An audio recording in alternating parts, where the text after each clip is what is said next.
Badger fans, how you feeling after week one? Confidence up, down? I've told you what I thought. Justin's told you what he thinks. What do you think? Let's talk about it. Locked on Badgers. Let's go.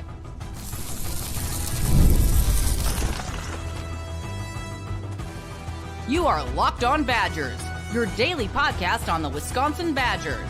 Part of the Locked On Podcast Network, your team every day.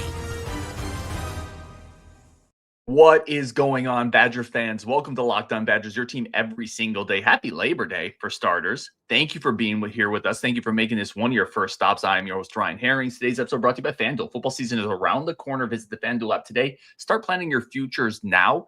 As a reminder, this is a live call-in show. I will pop the link back in the chat. We already got a couple people ready to go. If you want to dial into the show, the link's in the chat. Dial in. Let us know what your confidence level is, what you're thinking, biggest questions, whatever it is. I'm going to put that link in the chat right now if you want to dial in. Again, mostly just have to be clothed and have the camera on. Aside from that, you guys can rock and roll. Justin is over there as well. We're going to bring Family Man Ty on first. He was the first one in the queue. Welcome back for, I think, the third time now. Yes, sir. Yes, sir. Yes, sir. How y'all doing? Dude, we're good.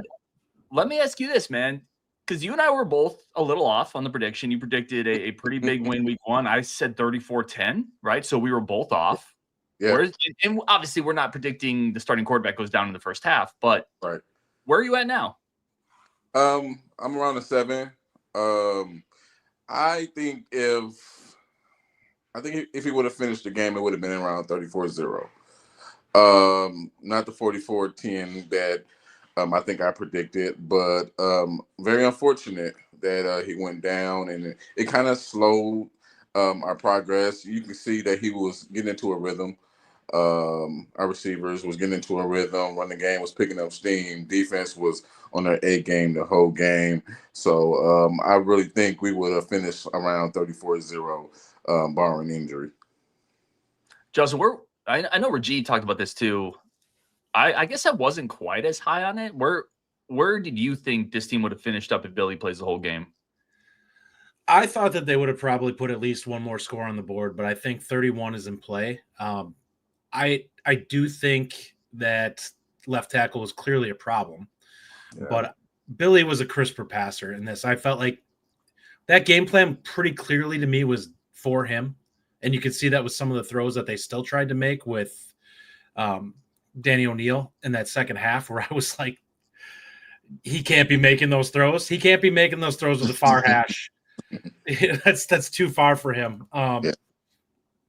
So honestly, I do feel it would have been better. I think that I trust Billy in terms of understanding the offense and knowing where to go with the ball a little bit more. I just think he's more polished as a quarterback.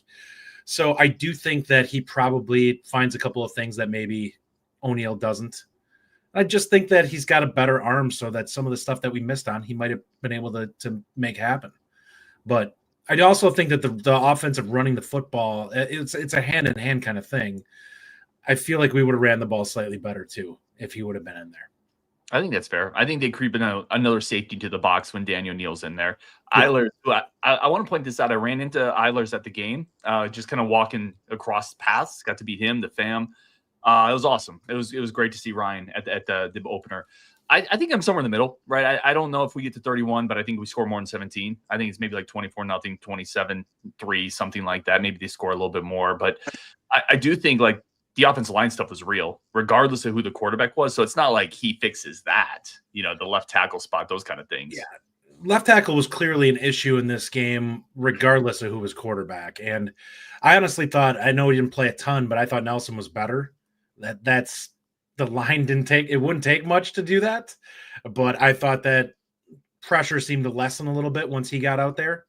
And that could just simply be because at that point, Miami of Ohio just knew that the game was over. Right. Will Hannah says 24-31 with Edwards in the whole game.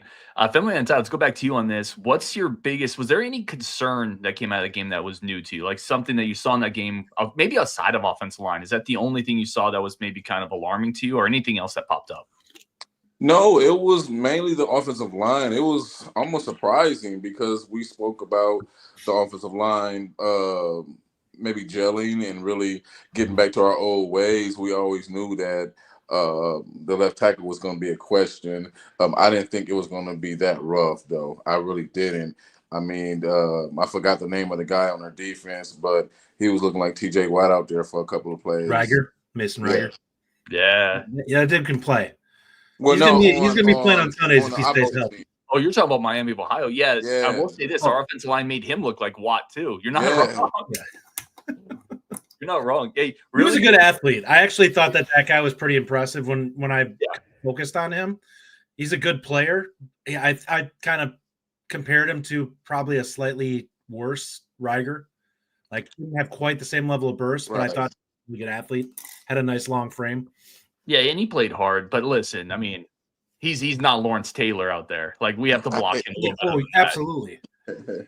Hey, let's wrap up here, family, because we have 3 people in the queue. Yes, sir. Thoughts going into this week, either not necessarily score prediction, but what do you need to see this week? We have to build confidence. We have to build on game 1. Get ready for Bama. Get ready for the rest of the season. Let's try to prepare and bring Billy back into the best situation.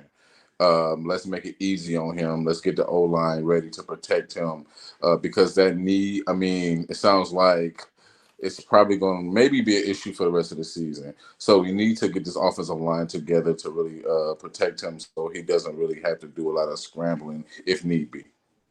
I love it, man. Dude, appreciate you as always. And on the next call, and would love to see you. Yes, sir. Take it easy. All right, let's get Zach. Man, I haven't talked to Zach in a minute. Zach Bartz, what is up, my friend? How you guys doing? Doing all right, man. How about you? Good. So, yeah, same question I start off with family, man. Where's your confidence level now after 1 week?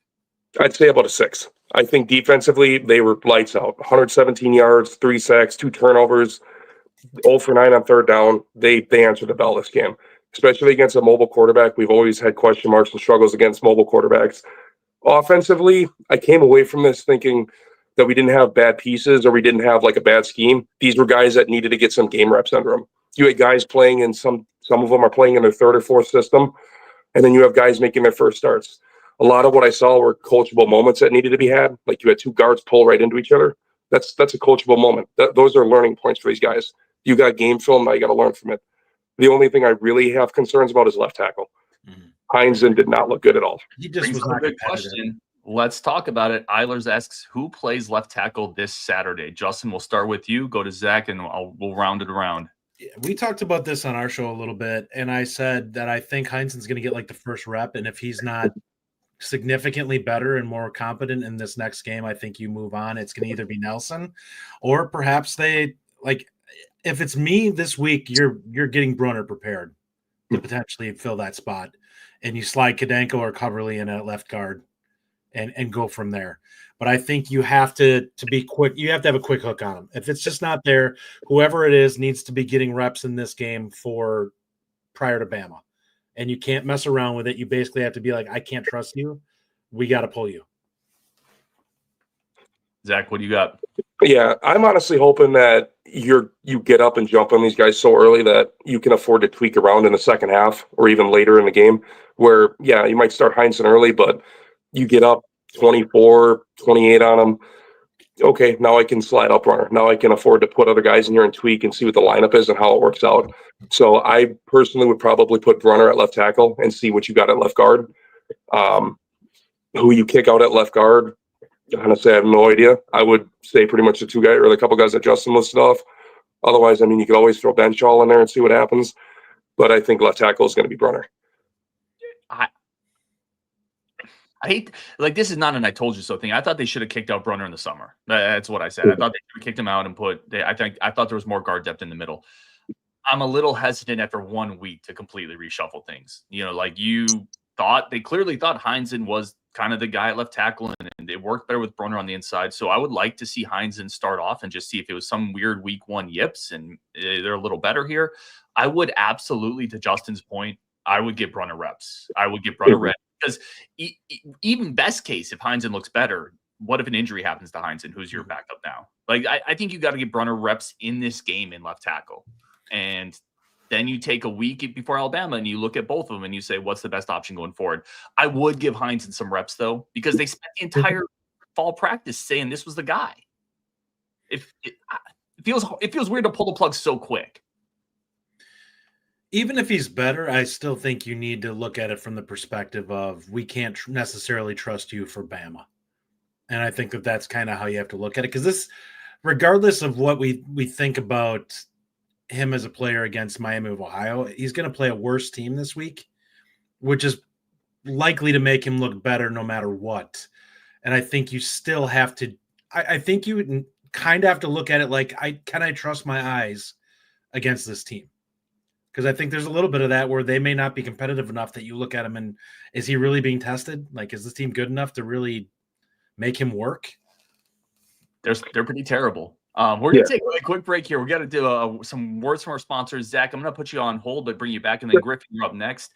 We are going to get into more your thoughts, optimism levels. But first, a quick second for our friends of the show. And a quick second, as always, to say thank you for tuning into Locked On Badgers. Also, if you want to dial in, the link's in the chat, dial in. Today's episode brought to you by our incredible friends over at SupplyHouse. If you are getting your crew ready for any type of project, and there's a lot of stuff going on down a house that you want to fix, use SupplyHouse. If you order today, you're going to see your parts on your doorstep tomorrow. That's a guarantee. Over 280,000 plumbing, HVAC, electrical items from the most trusted brands in the business. Their real-time inventory and honest lead times will keep you from punting projects, while their industry-leading customer service always has your blind side covered. Funny left tackle reference there for us. If you need parts fast for a project, SupplyHouse has next-day delivery. Again, that's a game changer. Join the free Trade Master program today. Score serious perks like priority shipping, lower prices, and a dedicated support line.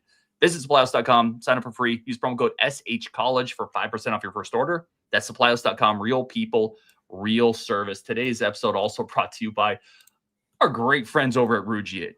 Listen, Wisconsin red zone efficiency's up. How's your red zone confidence, guys? Like, maybe you need a little bit of boost in that area. Let's turn to Rugiet Ready. You've probably maybe heard of Cialis, Viagra. Maybe you've tried them. If they haven't quite done the job for you, maybe you need to pivot a little bit to Rugiet Ready. It is an incredible pill. It gets you ready with boosting arousal, blood flow in the brain. Unlike the usual pills that can take hours, Rugiet's 3-in-1 formula dissolves on your tongue. It kicks in fast, on average in 15 minutes. And effects can last up to 36 hours, so you can stay confident and in control when the moment is right. If traditional options haven't worked, Rugiet might be the answer. Over 150,000 men have already made the switch. Head to Rugiet.com/LockedOnCollege. Use code LockedOnCollege. You're going to get 15% off today. That's RUGIET.com/LockedOnCollege, promo code LockedOnCollege for 15% off. Individual results may vary with prescription treatment. Compounded drugs are permitted to be prescribed under federal law, but are not FDA approved and do not undergo FDA safety, effectiveness, or manufacturing review. Please visit the Rugiet website for full safety information. All right, let's come back here, Zach. And then Griffin, you're up next. Justin, you're in the queue as well. If you're around, come back. Let's talk going forward now. So, Zach, we talked to Family Man Ty, what they need to see going forward. I assume it's going to be Danny O'Neal. And we understand that Middle Tennessee is not even Miami of Ohio good. What do you need to see this week? I just need to see that they've learned from last week. The only thing I really have concerns about is left tackle. Everything else was a coachable moment. These guys finally are hitting someone that's other than themselves. They got a game under their belt. You know, Danny O'Neal, I don't think anyone, including the staff and Danny himself, probably expected to come in early in a 3-0 game.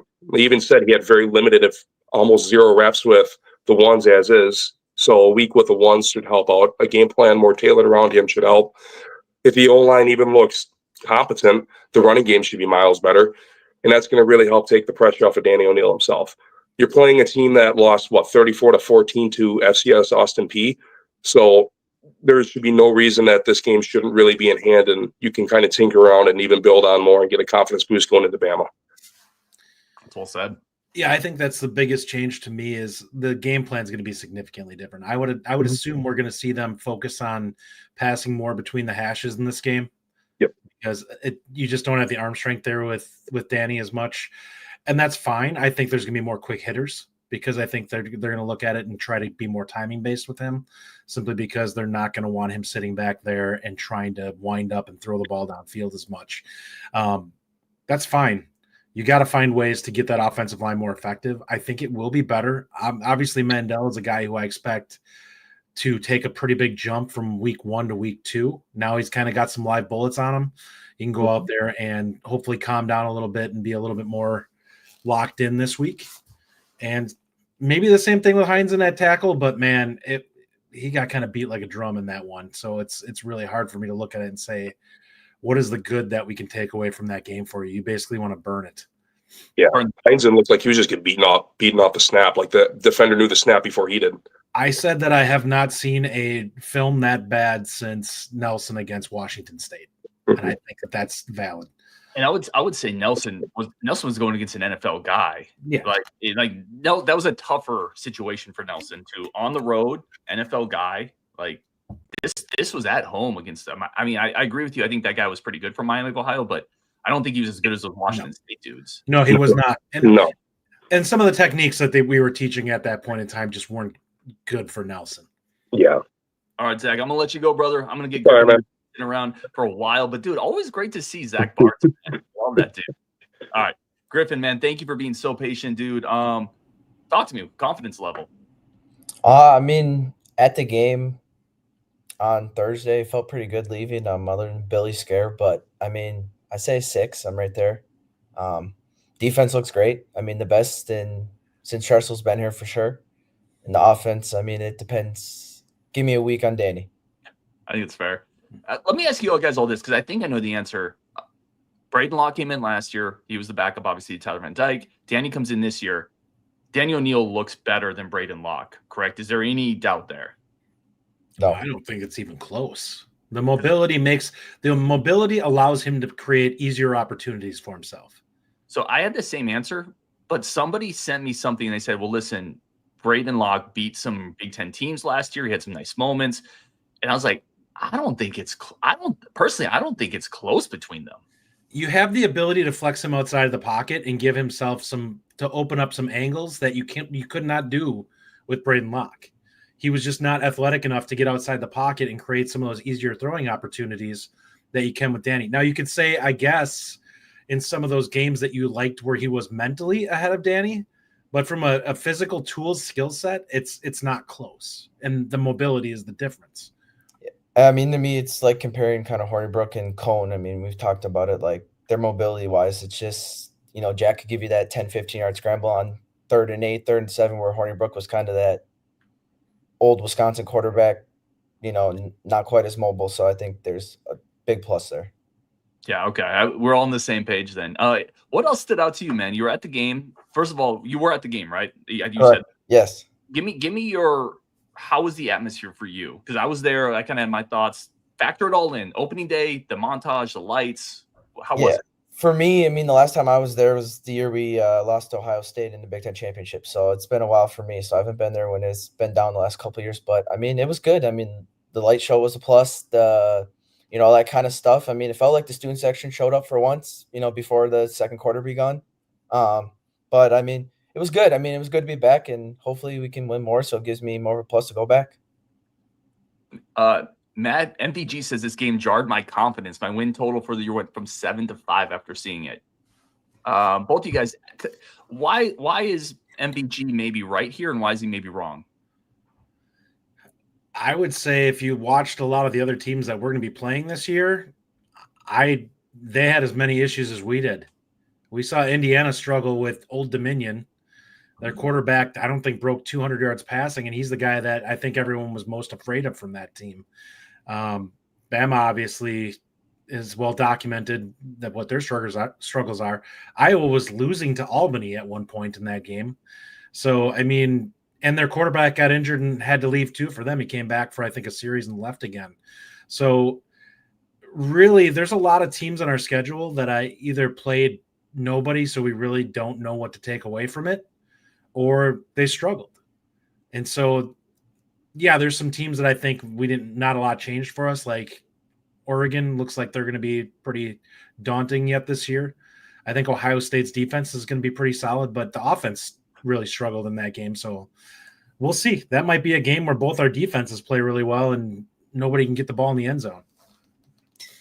Yeah, I mean, for me, it gave me more confidence, like you said, against Oregon, not so much, but like the Ohio States and Michigans didn't look like they usually do, I guess, week one against, I mean, I know Ohio State played Texas, but, I think there's definitely room to go up to 8. I mean, I was at 7. I'm pretty good still sitting at 7. So, I mean, for me, it's a bowl game and a bowl win. That's what I'm aiming for this year. Let me ask you this next question here. And then, guys, if you have any questions in chat, Kevin, you're up next in the QSC, my big guy. How real is this defense on the scale of I fully buy into this defense to a complete mirage? We played Miami of Ohio. Griffin, we'll start with you. How real is this defense on that scale? I'm going to say an 8, and it's a 9 if we can hold Bama like to under 20. It's a 24. I mean, it's this week. I mean, if we can come out like we did last week, it's still sitting there 8.5. And if we can do it against Bama, it's a 9. I mean, this is the best defense, like I said, in years that I can remember. Yeah, my takeaway from this one is if you give up more than 7 points, that's a problem against Mid-Tennessee State. They're terrible. Like, this is a team that we should protect. I mean, quite frankly, we should shut them out. They're just not good. What I will say is I believe in the defense. I'm very interested to see what Miami of Ohio actually is as this season goes on. Are they a team that's going to be one of the better teams in the MAC? It's possible we look back on this and say, yeah, their defense was pretty good. That's actually a pretty good MAC team. That doesn't give us a pass for what happened in this game, but I think they were predicted, I believe, to be one of the better teams in the MAC this year. So we'll see what happens with them. It'll be interesting to see. Yeah, it's a very good point. We don't really know who they are. I will say the last couple of years, I remember that Buffalo game. I'm like, Buffalo could be pretty solid. And I remember I kind of said the same thing about, Western Michigan last year. I don't know. I think listen, this is traditionally a good MAC team. Miami of Ohio has been to the last 2 conferences. It's a good coaching staff. It's a great for a MAC school. It's a great coaching staff, but I guess to answer my question, sorry, I got derailed. I'm at like a 7 on the defense. I think it's pretty real. I don't know if it's real because I think Daquan Finn got a little rattled and he missed a couple throws. I think we're going to play much better. I want to see us against a good passer, I guess is what I'm saying, to see how we hold up on the back end. But I think the front 7 is real. I mean, and the pass rush looked days and days better than last year. I mean, no question about that. Oh, they shorted us a sack. I'm standing by that. Cheeks had a sack on that one that they still didn't give to him. That would have given us 4, right? Yeah. Yeah. No, you're dead on, Griffin. I mean, the 3 of us could line up and have a better pass rush than they had last year. I think Justin could push the pocket, and you and I can clean up the edges. All right, we're going to take a quick second there. Kevin, you're up next. Dude, Griffin, thank you for jumping on, man. Really appreciate you. Give me really quick your score prediction, Middle Tennessee, before we roll. I'd be happy with like a 28-3. Okay. Justin, is that enough points for you? No, I think you need to hit 40 in this game. I think they're bad enough that it just needs to happen. Like, they were terrible against Austin Peay. And if that's the case, then I expect us to be able to light them up in this game. I do actually think that the running backs are they're gonna bust one at one at this point. I don't think the offensive line was great, but I think they'll look better. Number 1, because this is a worse defensive line, and number 2, those backs are gifted enough that if they get enough space, they're going to be gone. And there's going to be somebody that gets loose in this game. I think so. I mean, if it's not going to happen in this game, I don't know who you're going to do it against. Yeah. Quite frankly. All right, Griffin, sorry. Appreciate you so much. I'm going to let you go. We're going to hit into our ad break, and then Kevin, you're up next. Doc, also in the chat, we love Doc, says he loves positive Eilers. Eilers is positive in the chat. We love that too. Quick second for our friends of the show. We're going to come back with Kevin. Today's episode also brought to you by our great friends over at FanDuel. Listen, football is back. Football is finally back, and if you want to put a little action on it, have a little fun with it, our friends over at FanDuel, the best place to do it. Futures, teasers, parlay spreads, it's all there. Plus live in-game betting. If the game gets out of hand, you can still, create some excitement for yourself, bet on some action inside that game so you stay wired into it. Really quick payouts. It's fast. It's simple. The user interface is easy to figure out and it's clean. There's a reason why they are the industry standard for sports books. It makes every game a little more exciting, whether you're watching your team or putting a couple bucks on like a 7-team parlay like I sometimes do. I would not follow me for betting advice, by the way. So if you're ready to play, download the FanDuel app today by visiting FanDuel.com to get started. That's FanDuel.com. Place your first $5 bet today, and you can get $300 in bonus bets to use across the app. Today's episode also brought to you by, honestly, the only place I get tickets over at GameTime. If you're going to get tickets to Camp Randall, Cole Center, wherever it is, maybe you're an opera fan. We got cultured we got cultured fans that listen to this show, cultured people that listen to this show. If you were trying to get tickets to the opera, go over to GameTime. You can get those tickets there as well. You get pictures of the seats before you sit down, plus flash deals. So you get almost better prices the closer the event gets. And we have a locked on event coming up at the Iowa game. Might want to look on GameTime to get some tickets so we can hang out together. We can cheer together. We can drink beer together. Get those tickets on GameTime. Right now, take the stress out of buying tickets with GameTime. Download the app, create an account. Use code LOCKEDONCollege, and you're going to get $20 off your first purchase. Terms to apply. Again, that's promo code LOCKEDONCollege for $20 off. Swipe, tap, tickets. Let's go. Download the GameTime app today. Justin, let's get Kevin in. Been on the show a couple times. Kevin, what is up, my friend? Yeah, feeling a little bit better about things now compared to a few days ago when we thought maybe our season would potentially be over with Billy Edwards getting hurt. So, yeah, that was a kind of a sick night, even though we won, I felt really sick about it, just knowing that, like, oh, wow, like, what's the future going to look like? But yeah, now feeling really good about, him coming back here within maybe 2 to 3 weeks. So a lot of discussion, and Justin, I know I heard some of what you said on the Bucket Report, but I'm going to ask you again, maybe rephrase it a little bit. Kevin, a lot of discussion on how did that offense look when Billy was in there, right? Because we talked a lot about Danny O'Neal came in, and Justin's right, that changes the game plan. Like, that game plan wasn't really set up for Danny O'Neal, and it's kind of hard. But we did see a small sample size of Billy Edwards. What did you think of the time he was in there? Yeah, I think he looked decent, and it wasn't perfect by any means, and I think we got a little hyped up coming into the game, thinking like this offense is going to run absolutely perfect, kind of forgetting that, well, this is the first game in this new offense, and like not a lot of guys have played in it. This is a fairly new team, so I think we almost thought it was going to go too smoothly, and I got to admit I was kind of high on Davis Heinzen, and that kind of let me down, unfortunately. So. The offensive line kind of muddied things a little bit for the opener, so that it kind of makes it hard to assess it. Like, when they're getting pressure, they're getting sacks. I don't know. It was, but I was pretty pleased with, I guess, the first quarter overall. I thought it was decent. Obviously, they didn't score much, which definitely wasn't what we were expecting. We thought, oh, wow, they're going to probably have at least like 14 heading into the second quarter. So didn't quite meet expectations. It's week one, so I'll give them a little bit of a pass for that. But, it was a very interesting game for sure, as, we just can't seem to get away from controversy, it seems like. To mute for a second because a boat fired up outside my window. Justin, I saw your other comment up here. What was it? How many points do we need to score for you to shave your head? Listen, this may not go anywhere for a while. This is glorious right here. The Justin Bieber haircut. So good question. Listen, if they drop a 70 burger, I'll think about it. I kind of like having the long hair at the moment. Mitch James says he overthrew some deep balls. Hopefully he was just pumped. I know, Justin, you kind of talked about it as well. First impressions, and it's a small sample size. We both agree on that. I thought he felt the backside pressure. Like, it felt to me like he was not comfortable throwing either one of those balls, and I felt like he was looking over his shoulder. And I totally understand that. I also feel, just my thoughts on Billy in general in this, where it felt like the first couple of drives we were kind of feeling things out, and they were just trying to see what Miami of Ohio was going to try and do and work off of from there. I thought the third drive, they actually were clicking pretty well. And then he got hurt. And it's like, well, now does he pay this off if he stays in? Instead, he goes down, and now you're like, all right, well, now we don't really know like what to take from this. He wasn't good. Like, you and I talked about this before. Like, I think I gave him a C- on our show.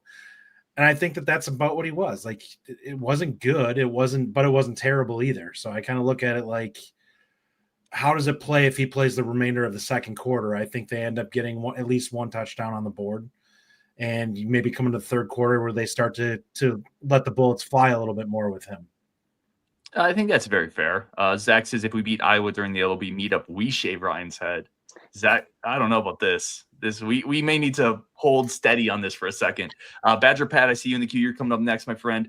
I'm not shy to say I was a little underwhelmed, to be completely frank. He missed a couple deep throws, and it felt like the offense, and this isn't all on Billy for sure, but it felt like the offense was in a bit of a slog. Like, you remember some of the Paul Christ offense where it was like kind of a swing route, an out route, run, and you just slog your way up the field. Vinny needs to hit those deep throws to open it up. Those have to be. It's not 100%. You don't have to hit every deep throw, but when you get Vinny open, you got to connect with those. And when you don't, give him a chance. 100%. And I'm not saying Billy can't do that. I'm not saying I'm out on Billy, but he's here to hit those shots, right? Let's be honest. And when you do that, it opens it up. So I was a little underwhelmed. Not out on Billy by any stretch. I think he's still the guy, and I'm comfortable with him as a starter, but I was a little underwhelmed, if I'm being completely honest. I think that's fair. I think you'd like to see – well, I mean, obviously we're going to have Danny O'Neal this week. Danny, for me, the biggest difference is I felt like his deep ball hung up a little bit, and it gave the defense a chance to get back into it. He's going to have to find a way to drive the ball better down the field. And he's got to make sure he hits the right shoulder. Like that ball that to Vinny had to work for, it just wasn't a bad spot. And you gave the defender a chance to make a play on it that probably shouldn't be there. Doc definitely with a good point. Offense will be much better this week. Danny will get all the reps with one. Yeah. Completely. Crisper, there's no doubt. He'll just be more confident in what he's sent out there to do because they'll have an entire week prepping for it. Kevin, he's not getting thrust into like third or fourth down situations. Agreed. Kevin, last one for you on the way out. And again, I always appreciate you stopping by the show, man. I know we've done a couple of our own shows, so it's always good to see you. Expectation, score prediction this week. I was actually looking at somebody brought up the score from a few years ago with Miami of Ohio, and like we beat them like 55-0 last time we played them.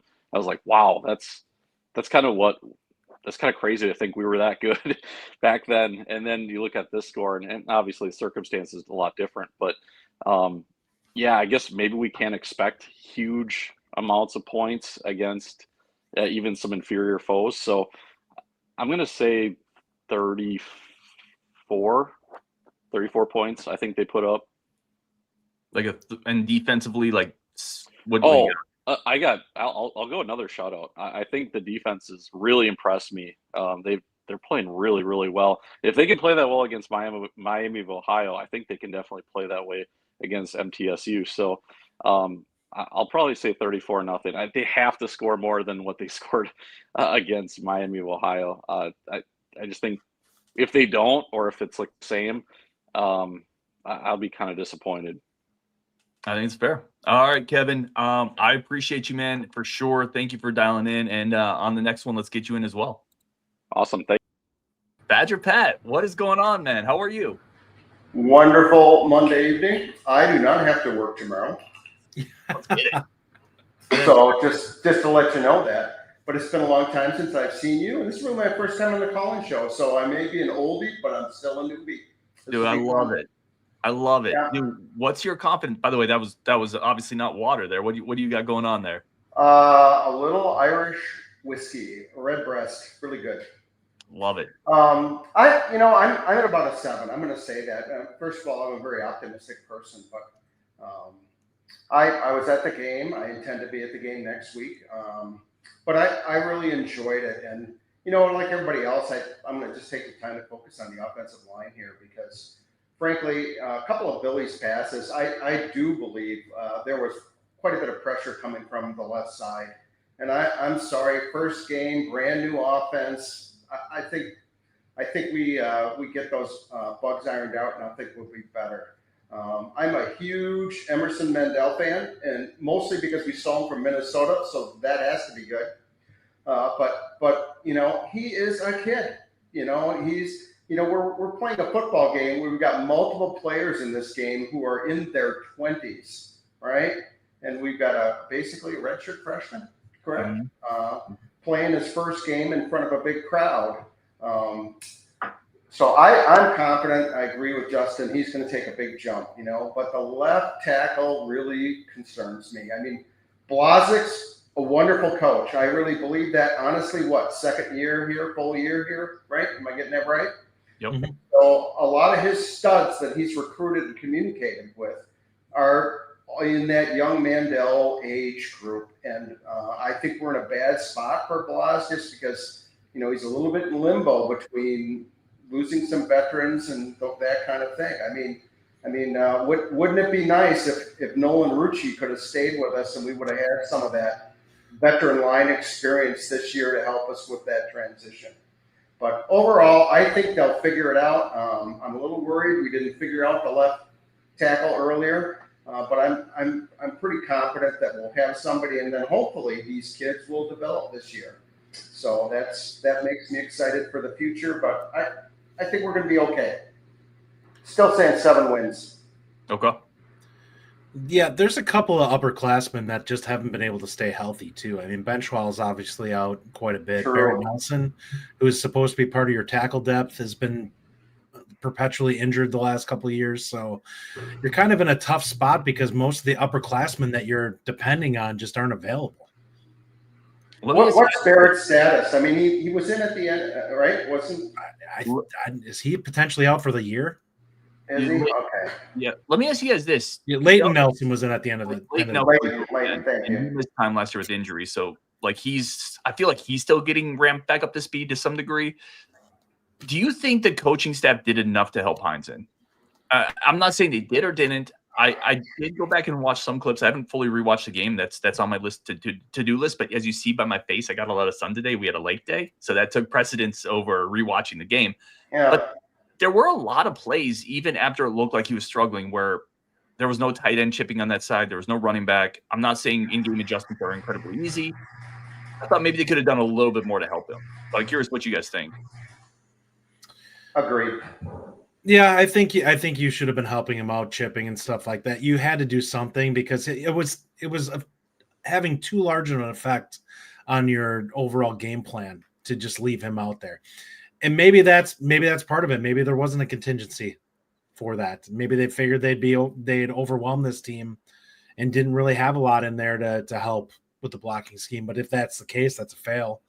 I'm not saying that it is, but you needed to do more to help him out because it was quite honestly affecting what you were trying to do. I honestly think you're going to see probably playing with 2 tight ends a little more, and one of them's going to be blocking, or we're going to have to do something to shore up that left side. And then the other thing in the offense, Jones, I'm excited for him too, but I will tell you there were a couple of times I felt like that guy hits the hole so fast. I don't even know if he has time to really see where the holes are. On a couple of plays when I rewatched it, he missed a couple of things, but I mean, he is right up to the line so quick. And I don't know what you guys think. If maybe a little patience is going to improve his game, or maybe the holes just weren't there, Pat, and you're dreaming. But it just seemed to me like he was hitting that line so fast that there wasn't even much time to develop. Dupre, I almost thought did a better job at that at times of looking at the line a little bit and finding some room. But he'll develop as well. Yeah, Doc and you're saying they might have adjusted the game plan if the quarterback hadn't gone down. That's a good point. It's very true that maybe they would have done some adjustments in protection if it wouldn't have affected play calling even more when you're already trying to kind of limit what you're trying to do in order to help O'Neal out. And now you're suddenly, messing with blocking scheme and stuff like that on top of it. That makes a lot of sense. As far as the running backs, I think the running game as a whole, and I think the thing you can say about the backs is, yeah, they probably like this. We need to remember this is for both those guys, their first real heavy, or all three, honestly, real heavy in-game experience. I expect them to settle down a little bit more in the second week now that they got one under their belt. And maybe it is partially why we struggled to run. Maybe they were a little too aggressive and they need to be more patient. Yeah, I just new offense, guys. I love this offense, but like this whiskey, it might need a little bit of time to mature to make sure that it's at its best. Listen, I'll say this. I thought both running backs ran hellaciously hard. They did. And you give me running backs that run hard, they have heart, and they have contact balance. I trust the coaches to teach them the rest. So first game, really for Dylan Jones, really to get those type of reps. I think he's going to be better, but I also don't think there were some spots I think they could have picked holes a little better. I don't think there were a ton of the run blocking could be better too. So there were also points where there just wasn't a lot there, and he was getting hit in the backfield. So Badger Pat, last one here before we let you go. I'll definitely appreciate you dialing in for the first time. What's your score prediction this week coming forward? Well, I watching our defense, I feel like we are halfway home. That's the way I'm feeling about this, and that the offense takes that jump. I'm going to say 32-6. Okay, I like it, dude. Thank you for dialing in, man. Hope to see you on the next one. Thank you very much. Will Hanna says backs missed very few holes because there weren't any, or very damn few. There were a few. I wouldn't say there weren't any, yeah, but I also mostly agree with Will Hanna on this one. I don't think there was a lot of gaping holes that they just missed. I think there wasn't. It was a lot of congestion. It was like a freeway in rush hour. Yeah, and there were a lot of bodies. I mean, Miami of Ohio, especially once Danny came in, really just said they're probably going to just run the football because how much trust are they really going to give the quarterback? Which is probably why he threw so much, because they probably looked at it and said, well, they're just stacking the box. We might as well attack them because they're looking to stop the run. I will say this. We had a couple of people that were in the queue. They dropped out. So, Justin, sorry I didn't get to you. You were on last week. And I'm maybe mispronouncing this name, but Whitey was in the chat, in the queue as well. I don't. It was Wihity. I don't know how else to pronounce that. But Whitey or Whitey? Yeah. Whitty? We'll go with Whitty. I don't know how I don't know how else to pronounce that, but if you sorry I missed you guys. You were in the chat. I saw you in the queue. Just didn't get you in. That's my fault. I am the conductor of this train, so when it hits things, that's my fault. Justin, last thoughts here. We talked a lot about after this game. Going forward, Danny O'Neil, how good can he be with a week of game plan? Like, what is his ceiling, I guess? Year two for him. He started last year. He's more mobile. We both like him better than Braden Locke. Braden Locke got this team to 5 wins essentially last year. What is Danny O'Neil's ceiling in this offense? I think with Danny O'Neil, you're probably looking at 6-6. I think if you're going to win more than that, you're going to need Billy, because you're going to need the physical tools against some of these teams where you're just going to have somebody who's capable of fitting some tight area throws that I'm not sure that Danny can make. Unless the running game really takes off, then at that point you have some flexibility with Danny that you maybe wouldn't have had, where he's got the ability to lean on that run game and potentially find some things where we can just get more creative with him. I think that's the whole thing with him, right? You have to play into. He's got a bit of like a gunslinger to him, just in the way he plays. Can he be Tyler Donovan? Can he be that type of quarterback? I think so. Okay. I think that's kind of what you want, because I think that's what makes him interesting, is that you can watch film on a quarterback like that, and it's really hard to really understand what they're going to do because they're kind of a wild card out there. And whereas if you have somebody that's a little more rigid as a quarterback, and I'd say that you could say that kind of honestly about Billy. I think he's a little bit more rigid in terms of what he's going to go out there and do. I think because he's more drilled, that he's probably going to follow the play quite a bit more unless he takes off running. I don't know what you're going to get out of Danny as much. Like, I think he'll take his chances if he thinks it's there. For better or worse, probably. Yeah. A couple conflicting thoughts in the chat, which is always great. Again, disagreements are great on the show. It's always done respectfully. Doc says, Hannah, they averaged over 5 yards a carry. Must have been some holes. Will said, how many of those yards were after contact? The bulk of them were. Both fair points. And Preston said, finally caught alive. What's up, Preston? Love that dude. And Eilers chimes in, it felt heavy in the box because you're not blocking 8 to 9 guys with 5 guys. Fair. Now, you also have tight ends in there, right? Tight ends help block and all that. And Chris Brooks is a tight end to some degree that can catch balls.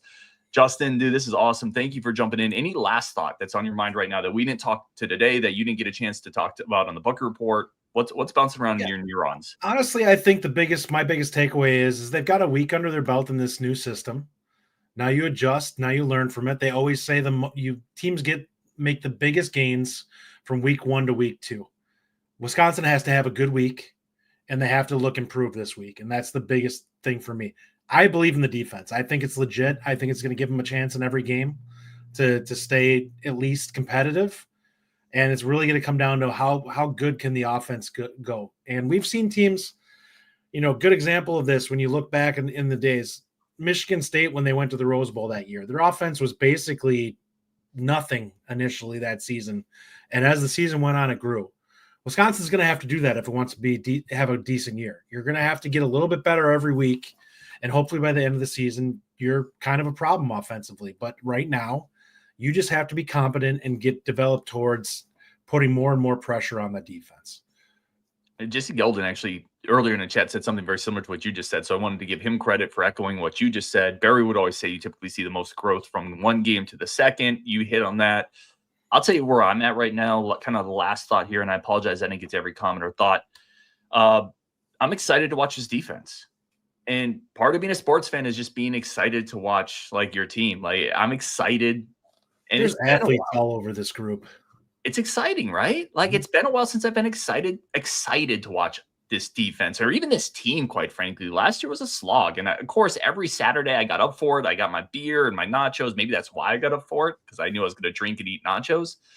But like I'm actually excited about the football this year. Mm-hmm. I'm excited to see what the defense looks like week 2. So that's where I'd end on. I think this defense is legitimately exciting and potentially really fun to watch. I agree. All right. We're going to wrap it up there. Mitt James says, I love it when the way they fly around. I agree. On Wisconsin, thank you all for tuning in. Really do appreciate y'all. And we will definitely talk tomorrow because that's what we do every day on Wisconsin.